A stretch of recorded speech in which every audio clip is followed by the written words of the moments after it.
So 2 days ago, I just watched this Purge movie, the Forever Purge, which I believe to be the fifth, fifth, fifth, fifth movie uh, from this franchise.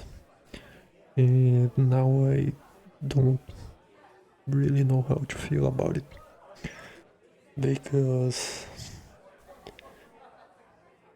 that was one of my favorite movie franchise still in development. But after the third movie, everything started going downhill. Uh, so quick recap: The Purge is this American franchise where in one day, every year, there is this one night where every crime becomes legal, starting at 18 and ending at 6 in the morning. And if you commit any crime, let's say 17 hours and 59 minutes, you will still be punished by that crime. And the same goes if you commit a crime at 6 in the morning and 1 minute. So that's the basic idea for the movies. And in the first one, we watch how this rich family survives this holiday. So they had these security systems, but of course this system goes down in a moment of the movie. So basically they have to fight back against the gangs that are invading the house. There is not much politics in this movie, but basically this family, they don't really like the Purge holiday. They still make money out of it because they sell these security systems, but they don't take part in the crimes.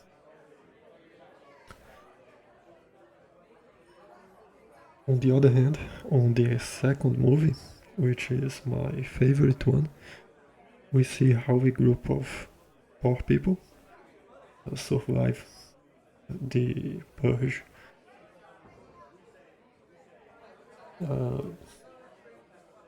In this movie, we start to see the beginning of a resistance. So there is this group of people armed with guns who fights back against whoever is taking part in purging. So there is this scene in the movie where our protagonist gets kidnapped and placed in this hunting field for rich people. And it's in this moment that the resistance breaks through and they save the movie protagonist. In the third one, this resistance grows so big that they can dispute the elections. So in the third movie, we follow a woman that is trying to become president so she can end this purge night. And that's basically the entire movie. It's she trying to survive. And I don't remember the ending quite well, but I believe it's an open ending where there is the election between this woman and uh, the new founding fathers of America, which is this group that uh, wants to maintain the purge, but I don't think we ever see the election results. So it's this open ending. After that, it's where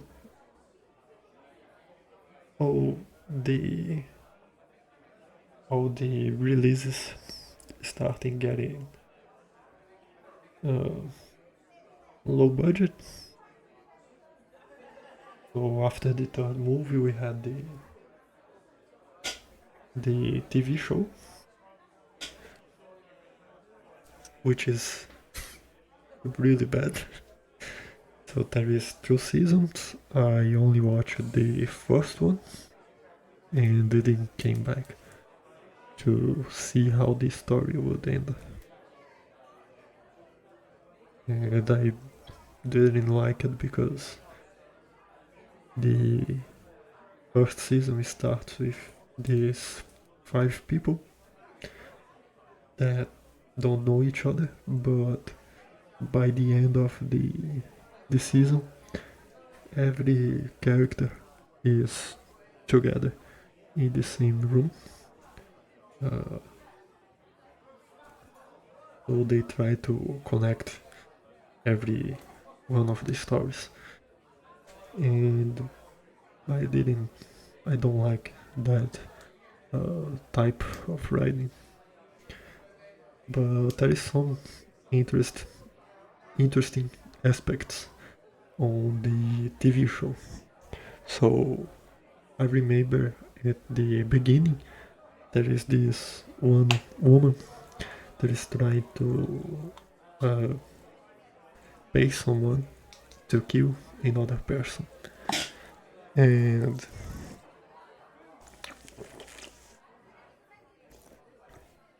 that's funny because she can't pay the hitman before 18 hours. So she gets out of a secure place to meet this hitman.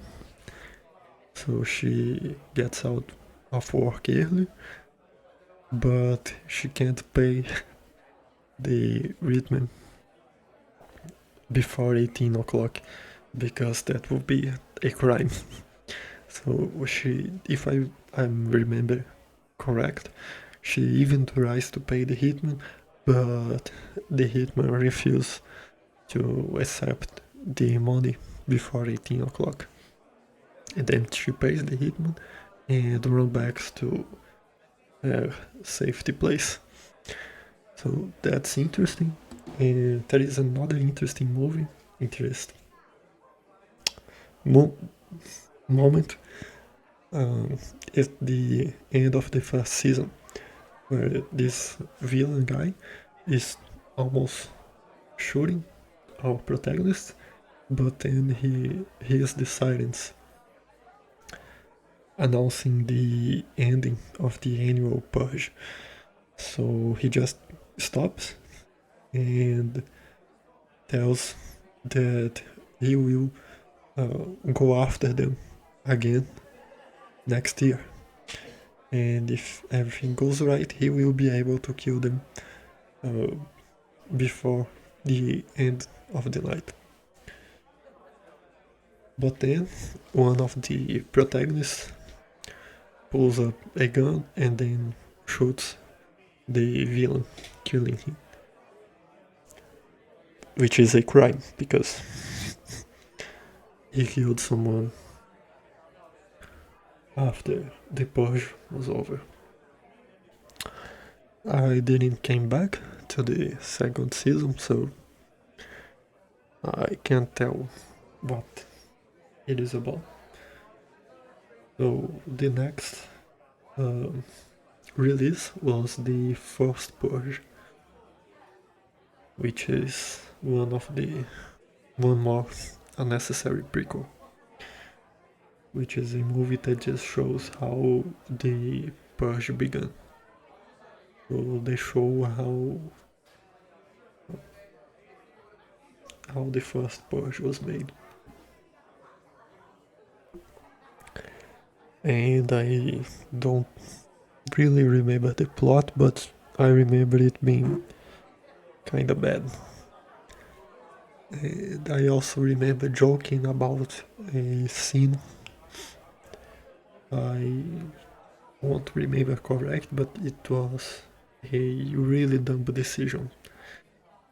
Like there is this building on fire, and to try to put out the fire, they throw like a mattress into the fire. I don't think it was exactly this, but it was something like that. And I started joking about that with friends of mine. So that was also something that made me not like the movie so much, because the writing was quite bad in some moments. But then, now we have the Forever Purge, which I'm happy because they went back to the main storyline. They follow what happened after the third movie, but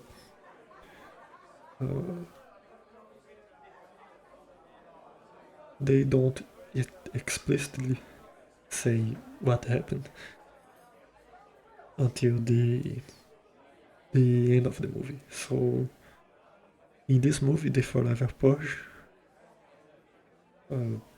the purge happens as usual. There is the silence, the purge commences.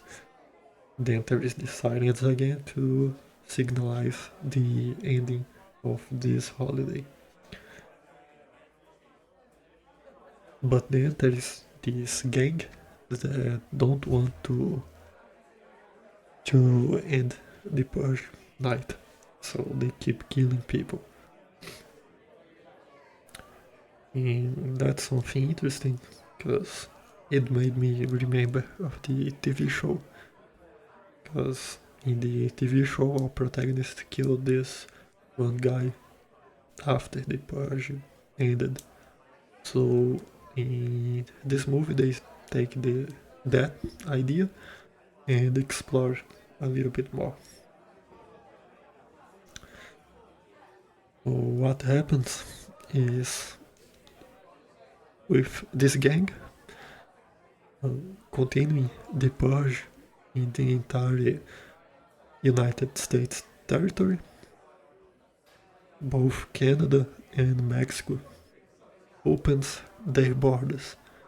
So whoever is running away from the purge can go to a safe place. So in the movie, we follow the protagonist trying to cross the United States and Mexico border.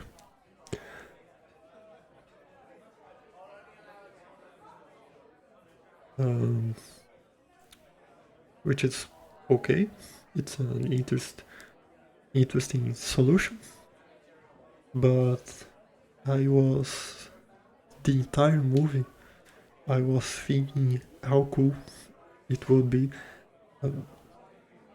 if, instead of trying to go from the United States to Mexico, I was thinking how interesting it would be if the United States was divided, like what happened to Germany.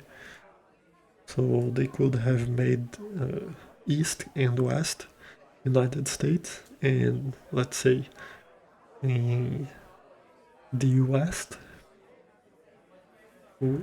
people managed to end the purge, and in the East, they didn't manage to end the purge night, and we could say there was the elections, and then there was a civil war, which divided the country. Half of the country have the purge night, the other half don't, and then our protagonist was trying to cross from one side of the United States to the other. So that would be really cool if it happened. Which is exactly what happened. But they don't say it. They spent the entire movie saying, oh, we need to cross the United States-Mexico border, so we'll be at safety. And they managed to do that. They crossed from United States to Mexico. And at the end of the movie, there is this image satellite zoom out, showing that they actually crossed it from West United States. They crossed it from East United States to West. Which is exactly what I was hoping they did. But the way they did it didn't make me very happy about it. They could just, at the beginning of the movie, they could have told us that the United States got divided in half, but they chose not to do that, and they chose to tell us that people was trying to cross from United States to Mexico, like to try to play with us, and I kinda don't like that. I think it would be better if they had just from the very beginning told us, like, alright, so we had these elections, we had the civil war, and the United States got divided, and now our protagonists are trying to cross from east to west. I would think it was better if they did that instead of, using United States and Mexico.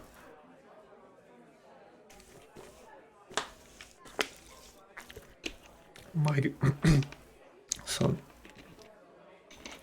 guess is that the west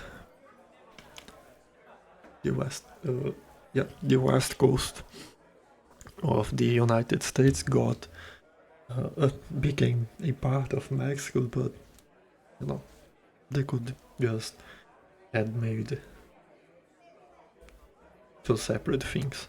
There is Mexico, there is Canada, and then there is East United States and West United States. Instead of saying, well, there is Canada, Mexico, there is East United States, and there is this west part of the United States that now it's Mexican territory. So there is that. That's something that I didn't really like it. And also there is the aesthetics of the movie. Because they try to make this cowboy movie, but they don't fully embrace it. So there is some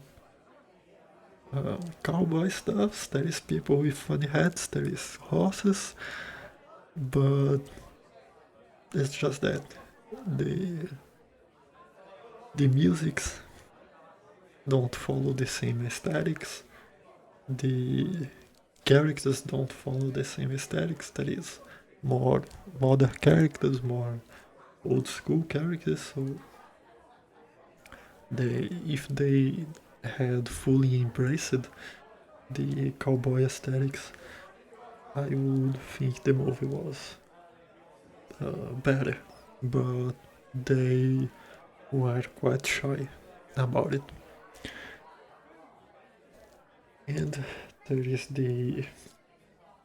I believe that's the last thing, which is the low budget aspect of the movie. There will be some scenes that are really good.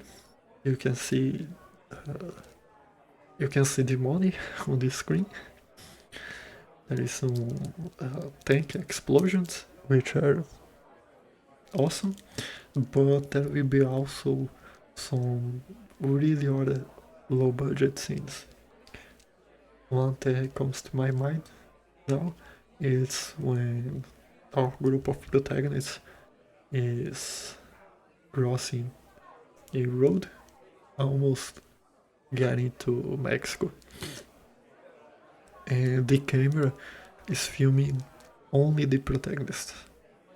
They put a camera in front of the protagonist and they film them walking the street. We can hear gun sounds, we can hear explosions, we can hear people screaming, but we see nothing of that.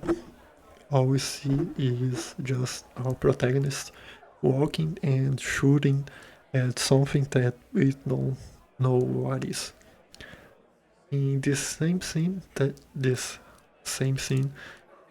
they change the camera angle just a little bit, and we see just one single guy running towards our protagonist and getting shot. And that stuck to my head because I think they had more money to pay more people to just run and get shot. But I don't know why they just had this single character in the scene, and that happens in other moments, like in the very end of the movie. It was supposed to be this big battle between our protagonist and the Forever Purge gang, but in every shot there is like 2 or 3 people fighting, and nothing more than that. So it's a really low budget movie, even lower than the first Purge, like almost same level as the TV show. So in one hand, I'm very happy that they went back to the main storyline, which is the beginning, which is like there is no revolution, there is the beginning of the revolution. We can dispute the elections, we won the elections, but we had the civil war. So I'm happy that they went back to the main storyline, but the way they did this movie, it was just very poorly made. But I'm excited for the next one because I want to know how this story will end, because since the second movie, I'm just hoping that they managed to put an ending in this holiday, and now we are close to doing so, because we already managed to end the purge night in half of the United States, and now we only need to solve the same issue on the other half. But I'm really scared that they will just keep doing this low budget, poorly made movies, and I'm also kind of scared that they can throw the main storyline out the window, because we had the first Purge, which is the unnecessary prequel, and now they could just do another movie that has no connection to the main storyline. There is nothing preventing them to do so. So yeah, those are my concerns about this franchise. We'll see you in the next video. Also, I just listened to my previous one and I realize I say too much and so I'm trying to stop a little bit of that. So yeah.